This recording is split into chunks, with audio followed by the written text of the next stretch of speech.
وطبيب إيماننا وطبيب جاننا ووكيلنا وكفيلنا ومليكنا وهدينا ومرشدنا ومولانا وملجانا وأولانا ونورنا ونور أولنا ونور آخرنا ونور ظاهرنا ونور باطننا ونور إيماننا ونور جاننا ونور ربنا محمد وعلى آله وأصحابه وأهل بيته وأولياء أمته أجمعين.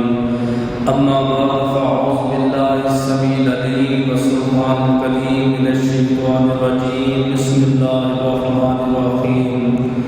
قال الله تعالى في القرآن المجيد والفرقان الحميد والقرآن الرشيد: ولقد نصركم الله ببدر وأنتم أذلة فاتقوا الله لعلكم تشكرون.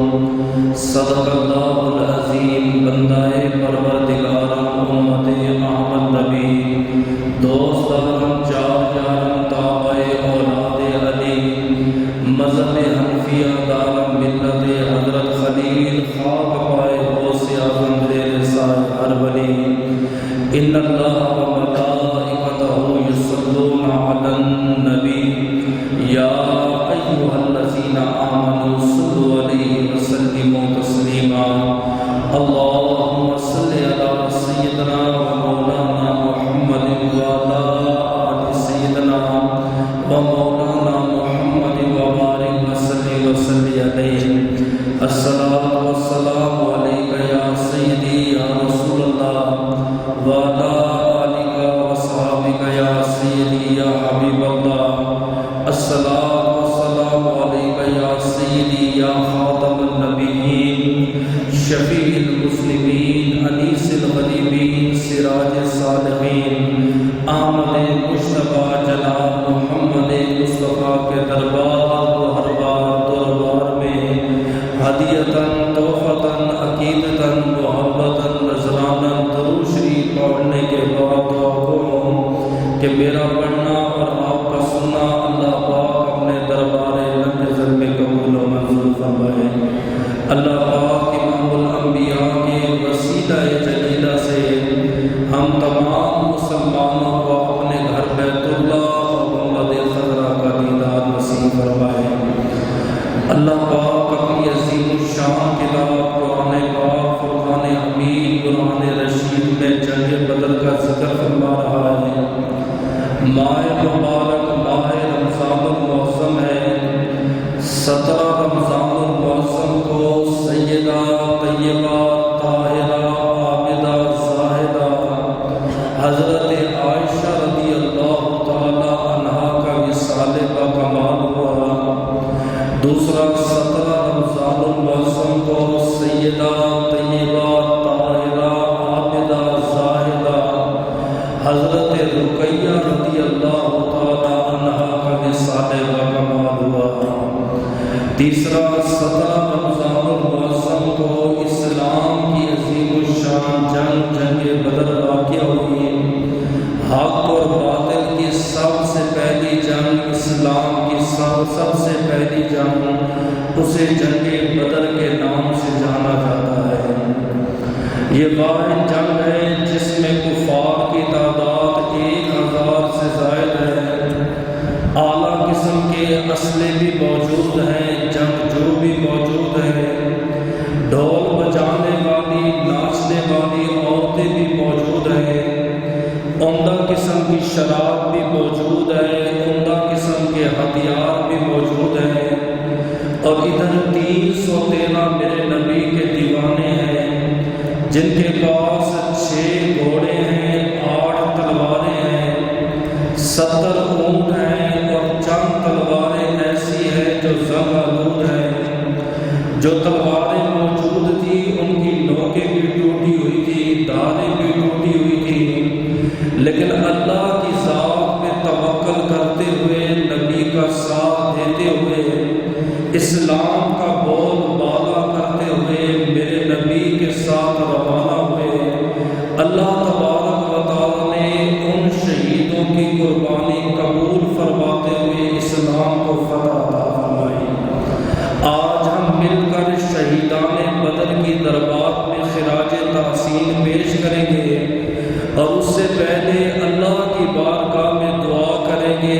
اللہ شہیدان بدر کے صدقے حضور کی امت میں جتنے مومنین مومنات وصال فرما گئے ہیں اللہ ان کی بخشش فرمائے، اور مجھے حق بیان کرنے کی، آپ کو حق سننے کی اور اس پر عمل کرنے کی توفیق عطا فرمائے۔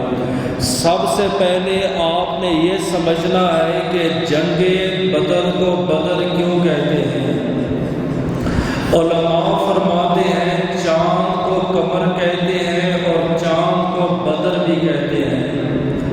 ایک چاند ہے، نام دونوں کے مختلف ہیں، چاند کو قمر بھی کہا جا رہا ہے، چاند کو بدر بھی کہا جا رہا ہے۔ علماء فرماتے ہیں جب چاند میں داغ ہو، چاند میں چھائیاں ہو تو کہا جاتا ہے وہ دیکھو آسمان پہ قمر چمک رہا ہے، اور جو چاند صاف ہو، جو چاند روشن ہو، جس میں داغ دھبے نہ ہو تو کہا جاتا ہے وہ دیکھو آسمان پہ بدر جو ہے وہ چمک رہا ہے۔ یعنی قمر اس وقت کہیں گے جب چاند بے داغ ہوگا، بے عیب ہوگا، اور بدر اس وقت کہیں گے جب چاند روشن ہوگا، چاند چمکتا ہوا ہوگا۔ علماء سے پوچھا کہ بدر چاند کو کہتے ہیں، پھر جنگ بدر کو بدر کیوں کہتے ہیں؟ وہ کہتے ہیں بدر کے سرزمین پر ایک کنواں تھا جس کا پانی نہایت صاف تھا، شفاف تھا، اور اس میں جو بندہ اپنا چہرہ دیکھتا اسے اپنا چہرہ نظر آتا، اور وہ پانی ایسے چمکتا جیسے آسمان پر 14ویں رات کا چاند چمکتا ہے۔ اس نسبت کی وجہ سے جنگ بدر کہا گیا۔ اور بعض کہتے ہیں کہ بدر کی سرزمین پر ایک آدمی تھا جس کا نام بدر بن حارث تھا، اپنے علاقے کا، اپنی بستی کا، اپنے شہر کا سب سے بڑا آدمی تھا، اور اس کے نام سے یہ بدر نامی بستی مشہور تھی۔ اس کی شہرت کی وجہ سے اس جنگ کو جنگ بدر کہا گیا۔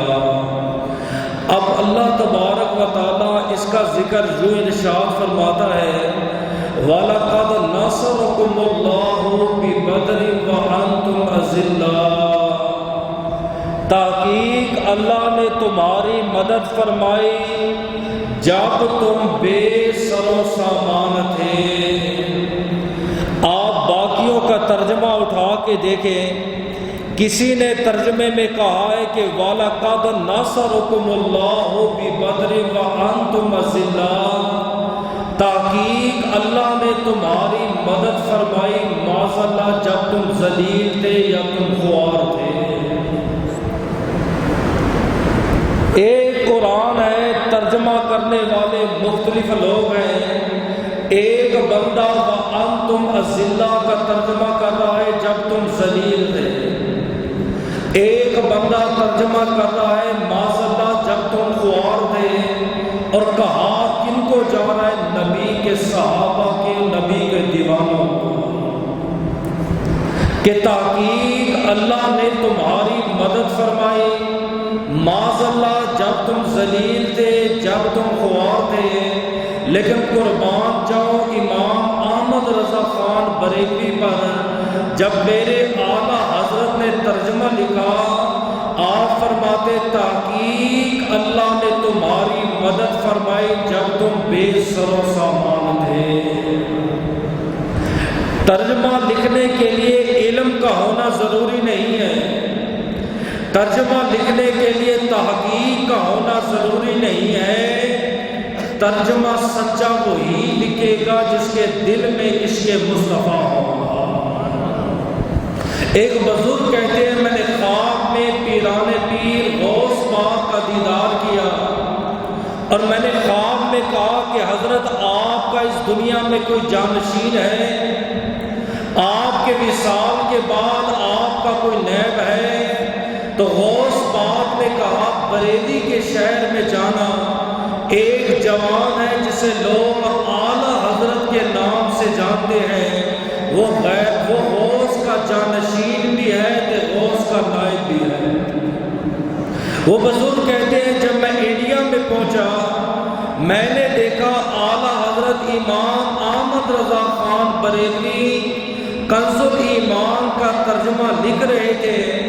آپ کے سامنے ایک پردہ تھا اور مجھے یوں معلوم ہوتا کہ پردے کے پیچھے آمنہ کے لال بیٹھ کر کنز الایمان کا ترجمہ لکھوا رہے ہیں۔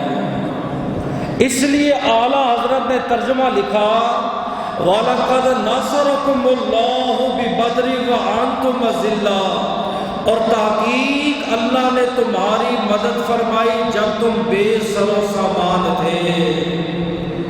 سائل اللہ کی بارگاہ میں عرض کرتا ہے اے اللہ تو نے بدر میں کون سی مدد فرمائی ہے؟ 1000 کافر ہے، اعلیٰ قسم کا اسلحہ بھی موجود ہے، عمدہ قسم کی شراب بھی موجود ہے، ناچنے گانے والی لونڈیاں اور عورتیں بھی موجود ہیں، اور یہاں نبی کے غلام 313 ہیں، 8 تلواریں ہیں، 3 گھوڑے ہیں، 70 اونٹ ہیں، لڑنے کا طریقہ بھی نہیں جانتے، اور باقیوں کے ہاتھ میں چھڑیاں ہیں۔ اے اللہ تو نے کون سی مدد فرمائی ہے؟ تو علماء جواب دیتے ہیں کہ جب میرے اور آپ کے نبی میدان بدر میں گئے آپ نے دعا مانگی اے اللہ آج اگر یہ 313 شہید ہو گئے نہ تیرا نام کوئی لے گا نہ میرا نام کوئی لے گا۔ اللہ پاک نے فرمایا فکر نہ کر حبیب، میں آپ کی مدد کے لیے 5000 فرشتے بدر میں نازل فرماؤں گا۔ 5000 فرشتے بھیج کر اللہ پاک نے میدان بدر میں مدد فرمائی۔ اور بعض کہتے نہیں یہ مدد نہیں ہے۔ 17 کو جنگ بدر ہوئی اور 17 سے 2 دن پہلے میرے نبی نے خواب میں دیکھا کہ کافروں کی تعداد تھوڑی ہے، تھے وہ 1000 سے زائد۔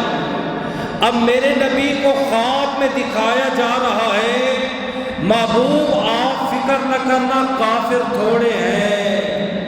بتقاضۂ بشری انسان گھبرا جاتا ہے کہ سامنے دشمنوں کی تعداد 1000 ہے، اسلحہ بھی ہے، اونٹ بھی ہے، گھوڑے بھی ہیں، جنگجو بھی ہیں، تو میرے پاس تو 313 دیوانے ہیں، کسی کو لڑنے کا طریقہ بھی نہیں آتا، مارنے کا طریقہ نہیں آتا، جنگ بدر کیسے لڑیں گے؟ تو اللہ پاک نے نبی کو خواب میں دکھایا اے حبیب آپ فکر نہ کرے وہ تھوڑے ہیں۔ میرے نبی بیدار ہوئے۔ 16 کو میرے نبی نے صحابہ کو کہا، آپ نے فرمایا فکر نہ کرو وہ تھوڑے ہیں۔ ساری دنیا جانتی ہے 1000 ہیں اور نبی فرماتے وہ تھوڑے ہیں۔ عبداللہ ابن مسعود سے پوچھا گیا تم نے جو بدر لڑی ہے کتنے تھے کافر؟ کہا 60 تھے یا 70 تھے، اور کتابیں والے لکھتے ہیں کہ وہ 1000 تھے۔ صحابہ فرماتے وہ 60 تھے کہ 70 تھے، ماجرا کیا ہے؟ علماء فرماتے نبی کو خواب میں تھوڑے دکھائے، نبی نے صحابہ کو کہا تھوڑے ہیں، تھے وہ ہزاروں سے زیادہ، لیکن اللہ نے نبی کے زبان کی لاج رکھتے ہوئے صحابہ کو تھوڑے دکھائے۔ فرمایا محبوب آپ فکر نہ کریں، اے حبیب آپ فکر نہ کریں وہ تھوڑے ہیں۔ میرے نبی کی زبان سے جاری ہو گیا تھوڑے ہیں، تو وہ تھوڑے ہی نظر آئے۔ یوسف علیہ السلام قید خانے میں ہیں، 2 جوان آپ کے ساتھ ہیں۔ ایک نے کہا حضرت میں نے خواب میں دیکھا ہے انگوروں سے رس کو نچوڑ رہا ہوں۔ دوسرا کہتا ہے میں نے خواب دیکھا ہے میرے سر پہ روٹیاں ہیں اور پرندے نوچ نوچ کے کھا رہے ہیں۔ آپ نے فرمایا تعبیر یہ ہے تو جو ہے بادشاہ کا ساقی بنے گا اور جس کے سر سے پرندے روٹیاں نوچ کے کھا رہے ہیں اسے لوگ سولی پہ چڑھائیں گے، اس کی موت واقع ہو جائے گی۔ ان دونوں نے کہا یوسف علیہ السلام ہم نے تو کوئی خواب نہیں دیکھا، ہم نے تو آپ سے مذاق کیا ہے، ہم نے تو آپ کا امتحان لیا ہے۔ آپ نے فرمایا تم نے مذاق کی ہے کہ نہیں کہی، جو اللہ کے نبی نے تعبیر بتائی ہے وہ ہو کر رہے گا، کیونکہ نبی کی زبان سے جو بات جاری ہوتی ہے اللہ پاک اسے سچ فرما دیتا ہے۔ تو علماء فرماتے تھے زیادہ لیکن نبی کی زبان سے نکلا وہ تھوڑے ہیں، اللہ پاک نے صحابہ کو تھوڑے کر کے دکھائے۔ 16 کو میرے اور آپ کے نبی تشریف لے گئے۔ اب سمجھیے گا کہ جنگ بدر واقعہ کیوں ہوئی۔ جب مکہ میں اسلام پھیلنے لگا، ہر طرف دین ہی دین ہے، ہر طرف اسلام ہی اسلام ہے، لوگ فوج در فوج دستے در دستے اسلام کو قبول کر رہے ہیں۔ ابو جہل، ابو سفیان، عتبہ، شیبہ، انہوں نے آپس میں میٹنگ کی کہ حضور کو شہید کیا جائے۔ میرے اور آپ کے نبی نے مکہ سے ہجرت کی، آپ مدینہ طیبہ میں مقیم ہوئے، 2 سال نہ گزرے تھے وہاں اسلام پھیلنے لگا، اسلام کا پرچم بلند ہونے لگا۔ پھر مشورہ ہوا کہ ان قریب مسلمان غالب آ جائیں گے، کہیں ہمارے اوپر حملہ نہ کرے، اس سے پہلے ہم مسلمانوں کو شہید کریں۔ ابھی تو 313 ہیں، ابھی ان کا نام نہیں ہے، ابھی ان کا غلبہ نہیں ہے، ہم ان پہ حملہ کریں گے، انہیں شہید کر دیں گے۔ ابو سفیان نے ایک لشکر تیار کیا اور کہا کہ شام میں جاؤ، تم نے جا کے یہ مال بیچنا ہے، اس کے عوض جتنے پیسے آئیں گے ہم اسلحہ خریدیں گے، روز تیاری کریں گے، پھر ہم مل کے نبی کے صحابہ کرام پہ حملہ کریں۔ یہ قافلہ شام کی طرف روانہ ہوا۔ اللہ پاک نے میرے نبی کی طرف وحی فرمائی، اے حبیب یہ آپ سے لڑنے کی تیاری کر رہے ہیں، لہذا اس کے قافلے کو لوٹ لیا جائے۔ آپ نے 313 جوانوں کو حکم دیا فلاں راستے پہ کھڑے ہو جاؤ، فلاں قافلہ آئے گا، اس کے پاس اسلحہ ہوگا، لہذا اس پہ حملہ کر کے وہ مال غنیمت اس سے چھین لینا۔ ادھر ابو سفیان کو خبر ملی کہ میرے اور آپ کے نبی کو پتہ چل گیا کہ قافلہ آ رہا ہے۔ ابو سفیان نے قاصد بھیجا، کہا تم نے راستہ تبدیل کرنا ہے، اس راستے سے نہیں آنا، تم نے مدینہ طیبہ کے اوپر والے راستے سے آنا ہے۔ آخر کار وہ قافلہ نبی کے غلاموں کے ہاتھ نہ لگا، وہ قافلہ مکہ مکرمہ میں پہنچ گیا۔ میرے اور آپ کے نبی نے 313 صحابہ کو جمع فرمایا۔ سرکار تو عالم کی عادت ہی ہر کام سے پہلے مشورہ کرتے تھے، نکاح ہو مشورہ، جنگ ہو مشورہ، کوئی بڑا اجتماع ہو مشورہ، کوئی بڑا کام ہو مشورہ۔ قرآن کہتے ہیں مشاورہم فی الامر، اے حبیب ہر کام سے پہلے مشورہ کیا کرے۔ اور فرمایا جو کوئی کسی مسلمان کو ایک اچھا مشورہ دے دے اللہ پاک اسے مقبول حج کرنے کا ثواب عطا فرمائے۔ آپ نے فرمایا ابو بکر صدیق، کافر تیار ہے، دشمن تیار ہے، اسلحہ بھی موجود ہے، جنگی لوگ بھی موجود ہیں، آپ کیا کہتے ہو؟ عرض کی اللہ کے رسول، جان آپ کے لیے حاضر ہے، آپ جب حکم دیں گے ہم نکل پڑیں گے۔ آپ نے فرمایا عمر پاک آپ کیا کہتے ہو؟ عرض کی آقا دل بھی آپ کا ہے تو جان بھی آپ کی ہے، آپ ہمیں حکم دیں ہم لڑنے کے لیے تیار ہیں، ہم مر مٹنے کے لیے تیار ہیں۔ آپ نے کہا عثمان آپ کیا کہتے ہو؟ عرض کی اللہ کے رسول میں آپ کے ساتھ جانے کے لیے تیار ہوں۔ آپ نے فرمایا میری صاحبزادی یعنی تیری بیوی حضرت رقیہ بیمار ہے، آپ نے ان کی خدمت کرنی ہے، اللہ آپ کو بدر میں لڑنے کا ثواب عطا فرمائے۔ آپ نے انصاریوں کی طرف چہرہ کیا، او انصاریوں تم کیا کہتے ہو؟ انصاریوں کا ایک لیڈر کھڑا ہوا، عرض کی آقا اگر آپ کہیں گے آپ کی خاطر ہم گھوڑے سمندروں میں اتار دیں گے، آپ کہیں گے آپ کی خاطر اپنے اونٹوں کو پہاڑوں سے ٹکرا دیں گے، آقا آپ حکم تو فرمائیں۔ طرف چہرہ کیا، آپ نے فرمایا تم کیا کہتے ہو؟ ان کا جوان کھڑا ہوا، اس نے کہا آقا جب موسیٰ علیہ السلام نے کہا تھا جنگ کے لیے تو موسیوں نے کہا تھا اذهب وانت وربک فقتالا، اے موسیٰ آپ لڑو، آپ کا رب لڑے، ہم نہیں لڑنے والے۔ آپ نے فرمایا پھر تم کیا کہتے ہو؟ کہتے یا رسول اللہ ولکن نقاتل عن یمینک وعن شمالک وبین یدیک وخلفک۔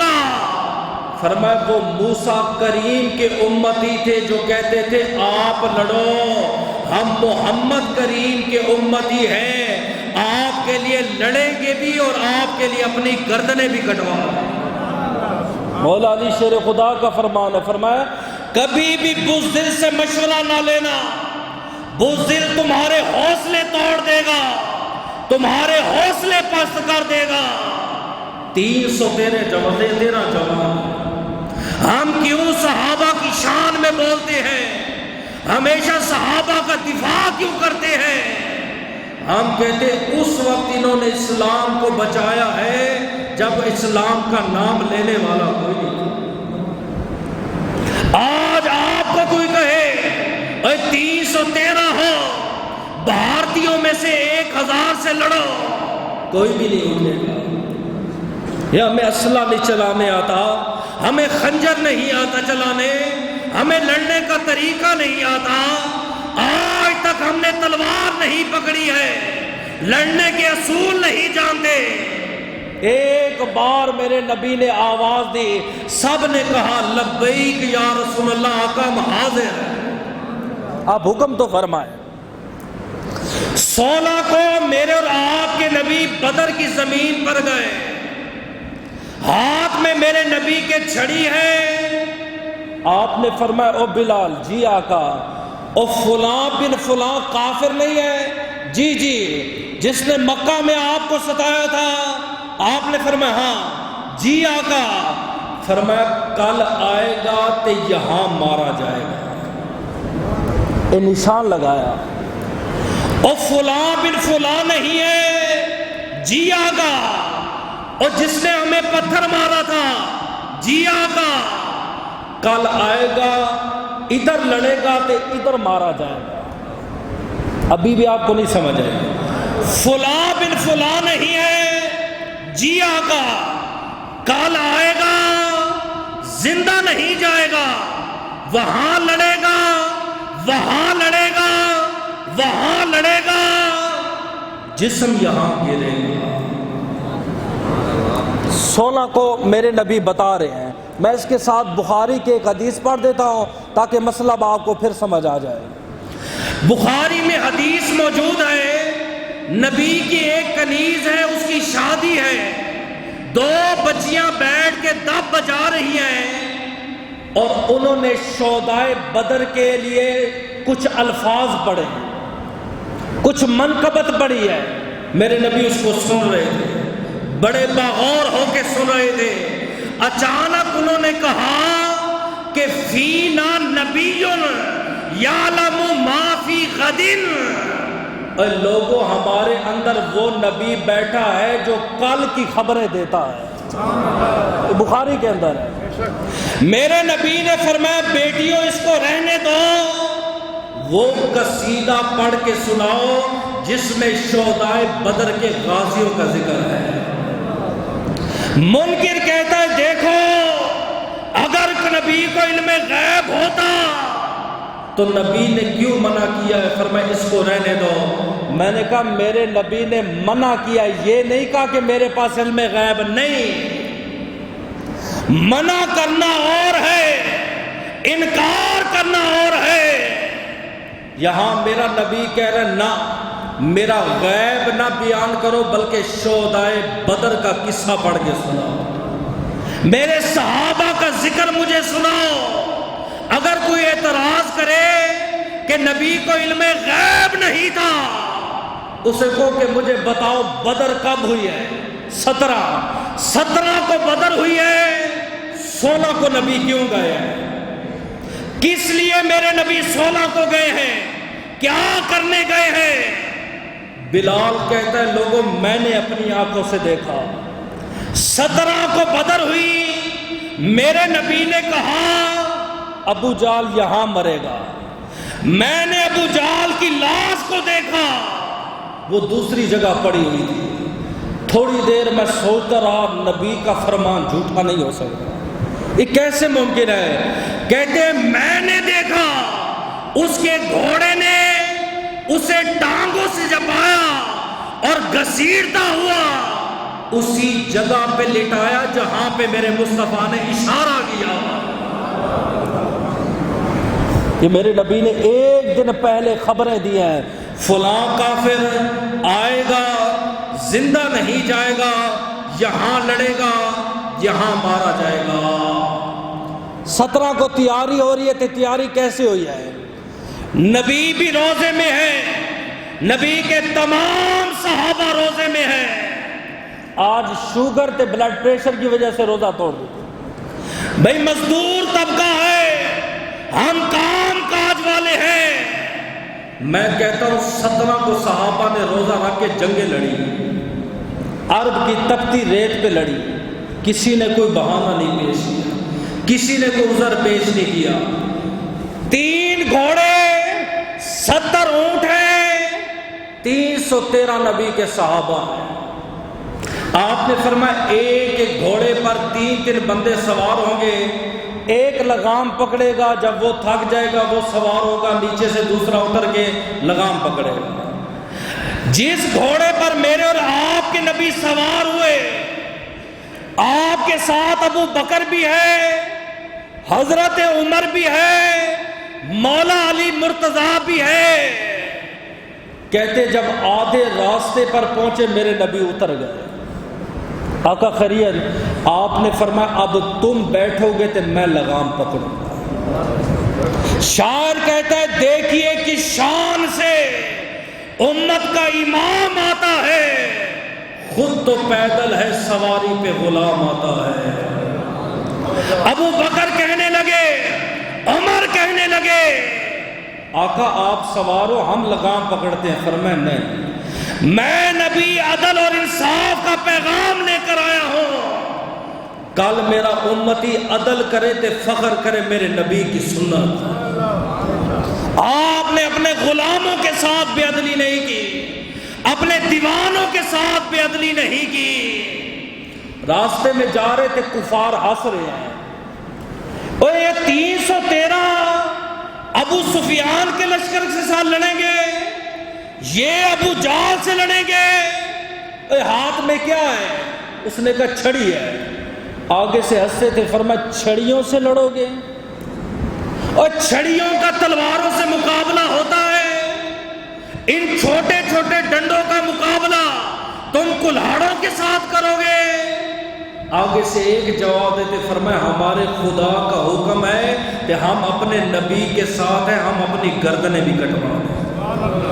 بھونکنا بڑا آسان ہے صحابہ کو، میڈیا پہ بیٹھ کے تذکرے کرنا بڑا آسان ہے، ان کو گالی گلوچ دینا بڑا آسان ہے، لیکن روزہ رکھ کے بدر لڑنا بڑا مشکل کام ہے۔ روزے کی حالت میں نبی کا دفاع کرنا بڑا مشکل کام ہے، اسلام کی خاطر خون بہانا یہ بڑا مشکل کام ہے۔ دیوانے وہاں پہ پہنچ گئے ہیں، میرے اور آپ کے نبی جب پہنچے وہاں پہ نچلی زمین نبی کے مقدر میں آئی. ابو سفیان نے اونچی جگہ پہ قبضہ کر لیا، یہ سوچ کر کے اوپر سے تیر ماروں گا نبی بھی شہید ہوں گے تو صحابہ بھی.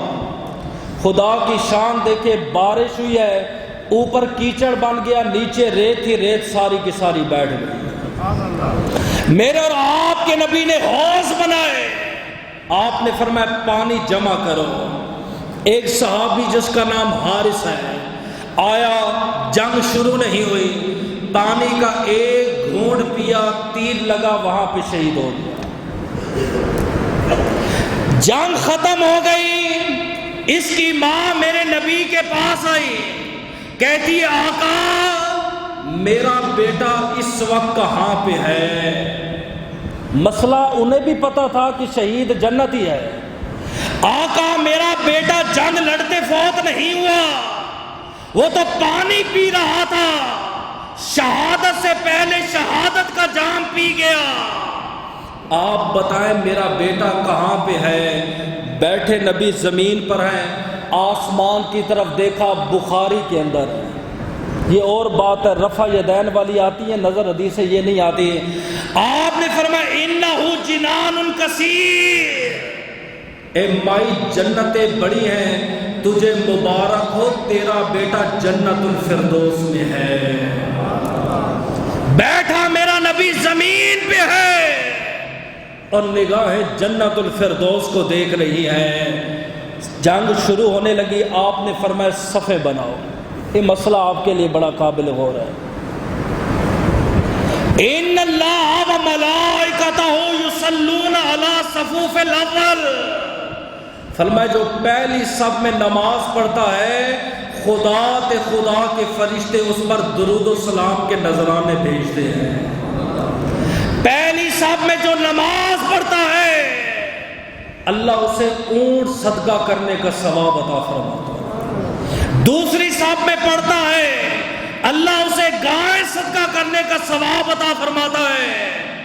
تیسری میں دمبا، چوتھی میں مرغی اور پانچویں میں انڈا، تو چھٹی کا کوئی ثبوت ہی نہیں. اے بے شک آخر میں پڑھتے رہے، بیٹھے رہے. کتنی بڑی بدبختی ہے، آتا 12 بجے 1 بجے او کونے میں جا کے بیٹھے. بھئی تو نے ثواب بھی کمانا ہے، پہلی صف میں آ. میرے نبی فرماتے اللہ اونٹ صدقہ کرنے کا ثواب عطا فرماتا ہے. ہر نماز میں امام کہتا ہے اپنے موبائل بند کرو، کندھوں سے کندھا ملاؤ. لیکن نبی کے زمانے میں یہ دستور نہیں تھا. اتنی سختی تھی، اتنی سختی. ایک صحابی حضرت عکاشہ تھوڑا سا صف سے نکلا ہوا تھا. میرا نبی رحمت للعالمین نبی ہے، آپ نے چھڑی سینے پہ ماری، فرمایا وہ پیچھے ہو کے کھڑا. صحابی کے لیے رعایت نہیں ہے وہ صف سے پیچھے ہو یا صف سے آگے ہو. فرمایا تم ایسے صفے بناؤ جیسے فرشتے خدا کے سامنے بناتے ہیں. آقا وہ کیسے؟ فرمایا کندھوں کے ساتھ کندھا ملاؤ. یہ نہ فرق رکھو یہ کالا ہے یہ گورا ہے کہ کونے میں بیٹھنا ہے چوتھی صف میں بیٹھنا ہے. نہ، اسی جنگ کے بعد ایک بار نبی نے اعلان کیا تھا، فرمایا کسی کے ساتھ زیادتی کی ہے تو آ کے بدلہ لے سکتا ہے. عکاشہ دربار نبی میں کھڑے ہو گئے. آقا جب صف سیدھی کرتے ہوئے چھڑی ماری تھی، بڑی چوبی تھی. آپ نے فرمایا کیا چاہتا ہے؟ عرض کی آقا بدلہ چاہتا. آپ نے فرمایا چھڑی اٹھا، بدلہ لے لے. ابو بکر بھی ہے، عمر بھی ہے، ہر ایک منتیں کر رہا ہے ہم سے بدلہ لے لے، ہمارے نبی کو کچھ نہ کرے. اس نے نہیں، نبی نے چھڑی ماری تھی، بدلہ نبی سے لوں گا. نبی کے قریب پہنچ گیا، آپ نے فرمایا بدلہ لے. آقا جب آپ نے چھڑی ماری تھی تو میرے جسم پہ کرتا نہیں تھا، بغیر کرتے کے بدر لڑنے گئے ہوتے. آپ کے جسم پہ کرتا ہے. میرے نبی نے جب کرتا اتارا فوراً چھڑی زمین پہ رکھی اور مہر نبوت کو بوسہ دے کے کہا آقا کس کی مجال ہے وہ آپ سے بدلہ لے. مدتوں سے تمنا تھی میرے ہونٹوں مصطفیٰ کا جسم ہو، میں اپنے ہونٹوں سے مصطفیٰ کے جسم پہ بوسہ دیتا رہا.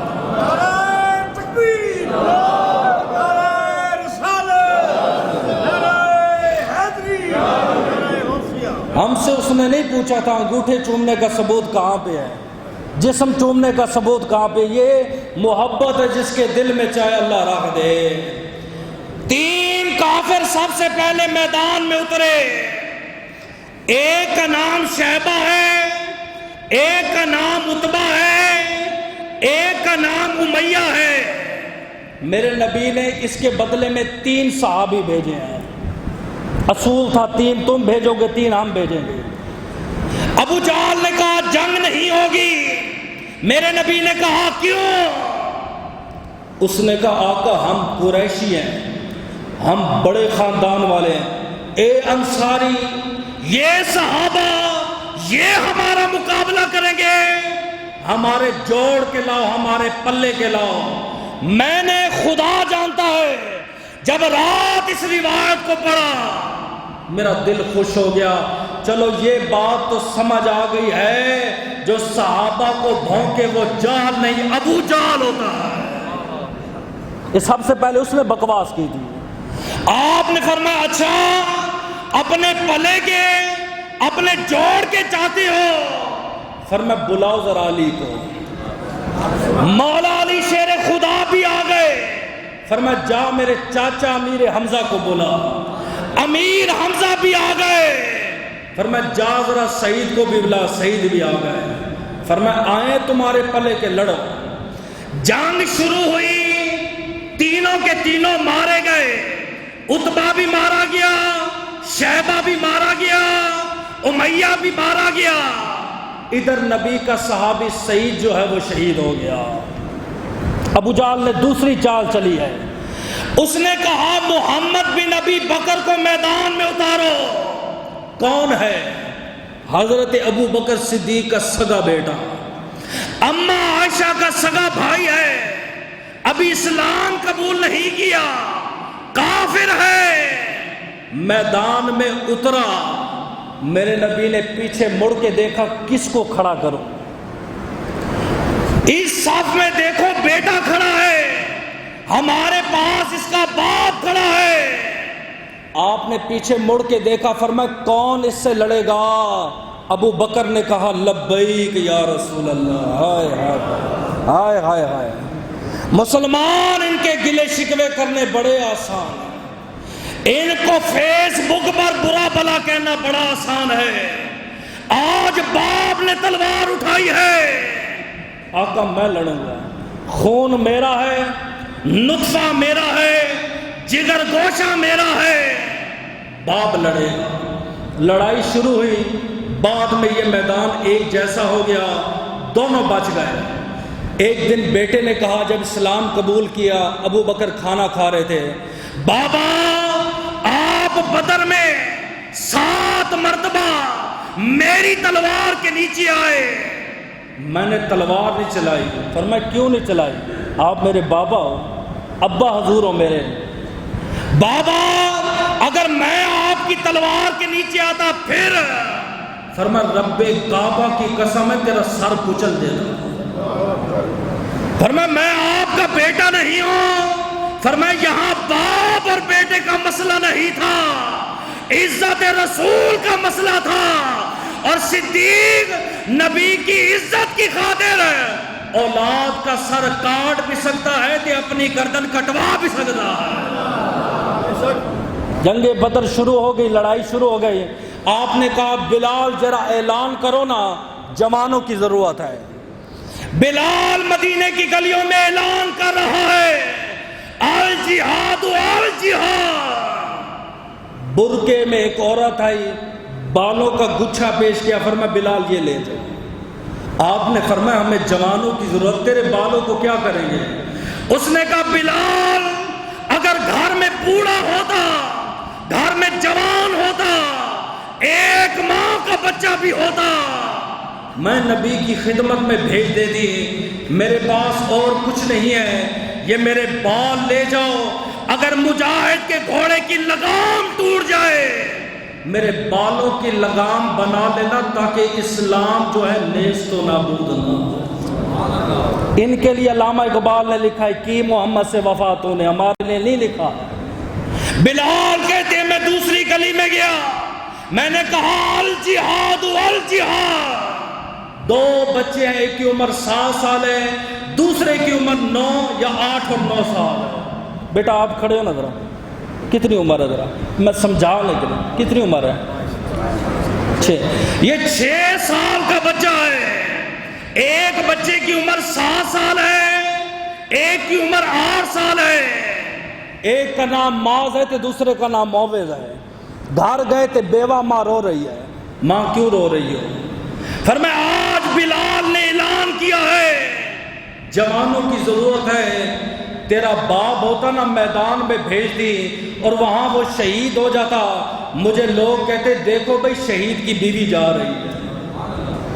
8 اور 9 سال عمر ہے حضرت، آپ کی عمریں دیکھیں 18-20 سال تک پہنچ گئی ہیں، وضو کا طریقہ نہیں معلوم، غسل کا طریقہ معلوم نہیں ہے۔ 8 سال کا بچہ ماں کے گھٹنوں سے لمک لمک کے کہتا ہے ماں فکر نہ کر، تیرا نام شہداء کی بیویوں میں نہیں تو شہداء کی ماؤں میں لکھوا گیا ہے۔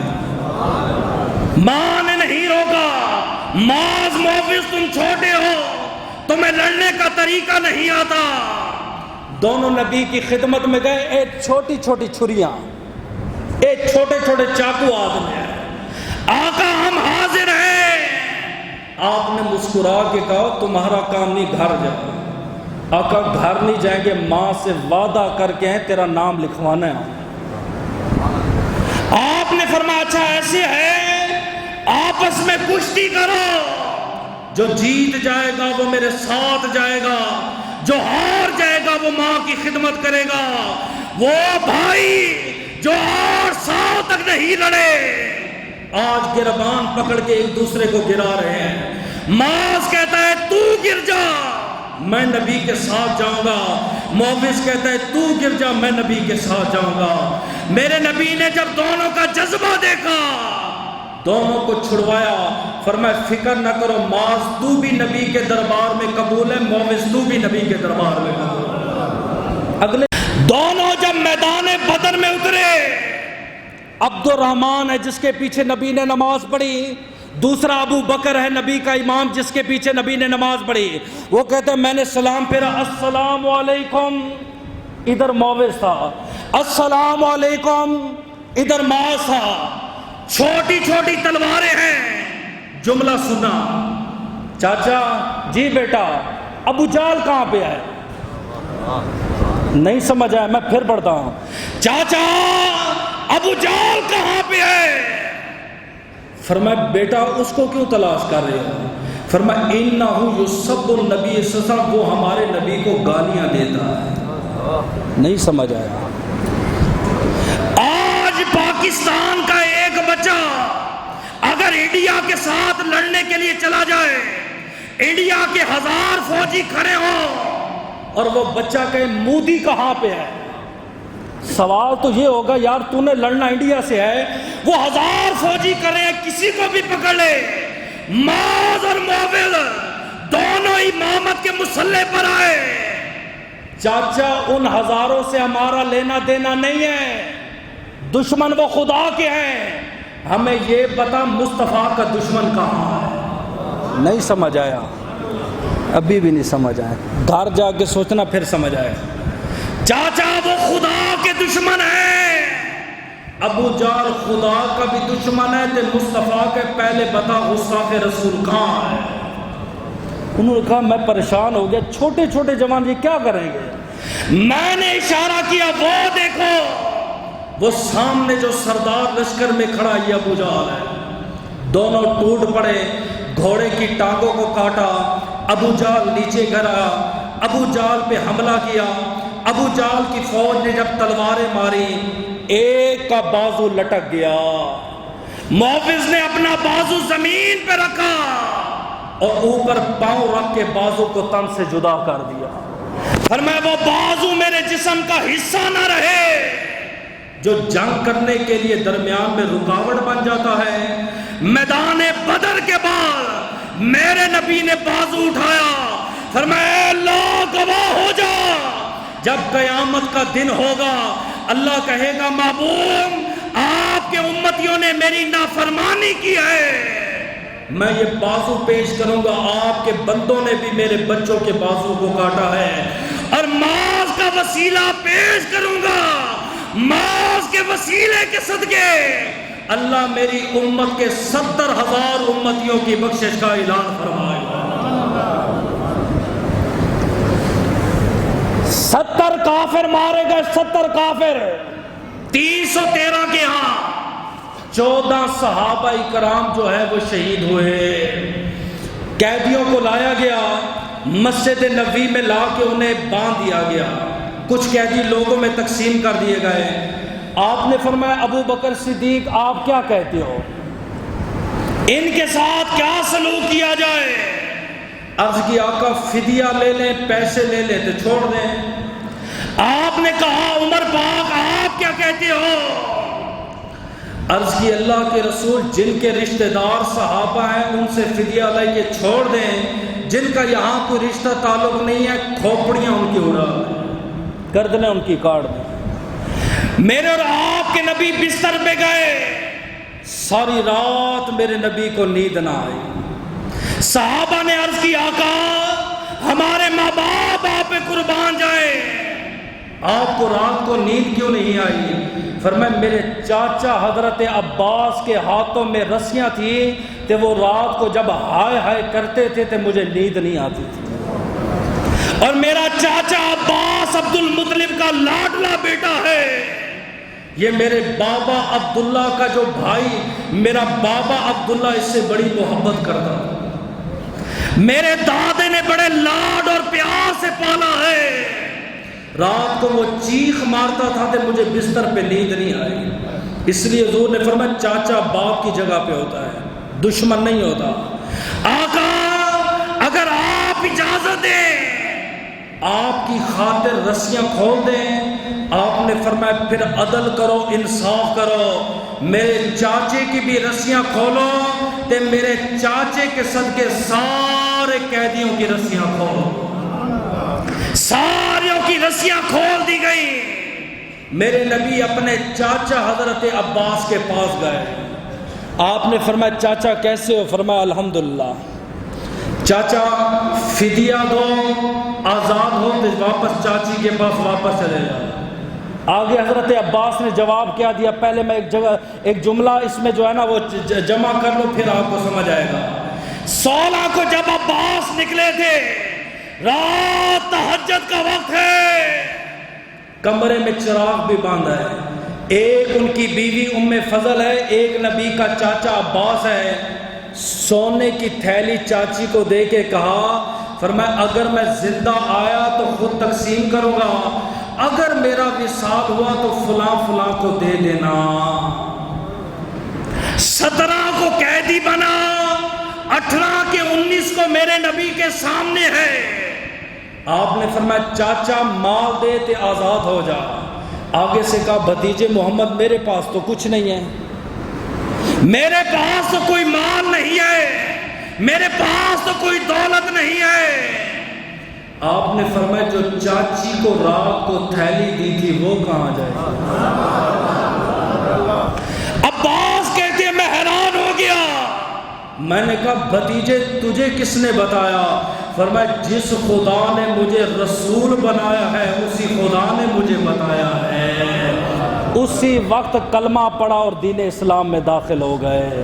ہم کہتے ہیں بریلوی مسلک سچا ہے، ہم سنی سچے، ہمارا عقیدہ نبی کو علم غیب ہے، اسی علم غیب کی وجہ سے حضور کا چاچا کلمہ پڑھ کے مسلمان ہوا۔ کوئی اور دلیل مانگے نہ مانگے اسے پوچھنا عباس کیوں مسلمان ہوئے تھے، مسئلہ حل ہو جائے گا۔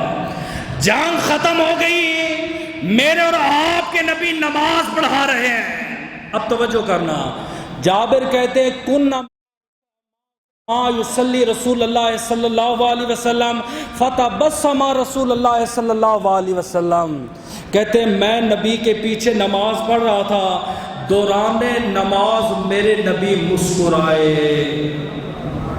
ابھی بھی نہیں سمجھ آیا۔ ایک صحابی نے دوسرے سے پوچھا ظہر میں قرات ہے؟ اس نے کہا ہے۔ اس نے کہا دلیل ہے؟ فرمایا نبی جب نماز پڑھاتے تھے آپ کی داڑھی ہلتی نظر آتی۔ ابھی بھی نہیں آیا۔ تیسری دلیل دیتا ہوں، ایک صحابی جب بھی نماز پڑھتا پہلی صف میں حضور کے دائیں جانب بیٹھتا. کسی نے پوچھا یار تو دائیں جانب کیوں بیٹھتا ہے، ادھر بیٹھ جا، پیچھے بیٹھ جا. فرمایا نبی جب کہتے ہیں نا السلام علیکم ورحمۃ اللہ، نبی کے چہرے پر سب سے پہلے میری نگاہ پڑتی ہے. عبادت خدا کی کرتا ہوں، دیدار مصطفیٰ کا کرتا ہوں. جس نے ظہر پڑھی ہے، مسئلہ کیا ہے، مقتدی اگر قیام میں ہو حکم ہے سجدے کو دیکھے کہ مار کے میں نے اسی زمین میں جانا ہے. اگر مقتدی رکوع میں ہے حکم ہے پاؤں کی طرف دیکھے کہ میری روح یہاں سے نکلے گی. مقتدی سجدے میں ہے حکم ہے ناک کی طرف دیکھے کہ اس کو ایک دن مٹی لگے گی. مقتدی تشہد میں ہے حکم ہے گود کو دیکھے میں خالی ہاتھ آیا تھا خالی ہاتھ جاؤں گا. مقتدی سلام پھیرے دائیں بائیں کندھوں کو دیکھے. میں کہ یہ مسئلہ ہمیں معلوم ہے، کیا صحابہ کو نہیں معلوم تھا؟ ایک صحابی کہتا ہے میں پیچھے کھڑا ہوا تھا، نبی زور میں قرات کرتے، کیسے پتہ چلا؟ فرمایا نبی کی داڑھی ہلتی. کیسے؟ فرمایا ہم نماز بھی پڑھتے تھے تو نماز کے اندر نبی کا دیدار بھی کرتے تھے. اب جابر کھڑا پیچھے ہے، آج امام کے پیچھے کھڑے ہو نا پھر سمجھ آئے گا. جابر کھڑا پیچھے ہے، وہ کہتا ہے میں نے نماز کے اندر دیکھا نبی مسکرا رہے ہیں، امام کا منہ ادھر ہے. میں نے نماز کے اندر دیکھا نبی مسکرا رہے ہیں.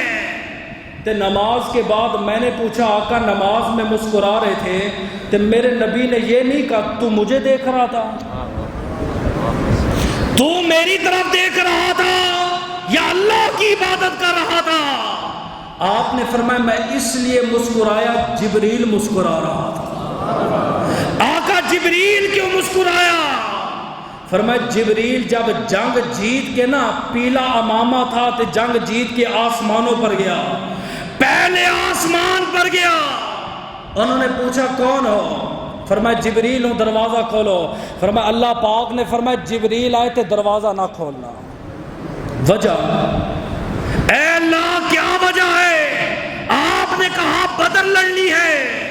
بدر تو لڑ کے آ رہا ہوں. فرمایا آپ نے بدر لڑی ہے لیکن بدر والے نبی سے اجازت نہیں مانگی. اے اللہ پہلے نبیوں کے ساتھ لڑتا رہا ہوں، پہلے بھی جنگوں میں شریک رہا ہوں. فرمایا جبریل وہ اور تھے، یہ اور ہے، ان کی شان اور ہے، اس محمد کی شان اور ہے. تو جبریل دوران نماز آئے، میرے نبی نے مسکرا کے جواب دیا. آپ نے فرمایا جبریل تو نے اپنی طاقت بھی دیکھ لی ہے تو مصطفیٰ کی بھی طاقت دیکھ لی ہے.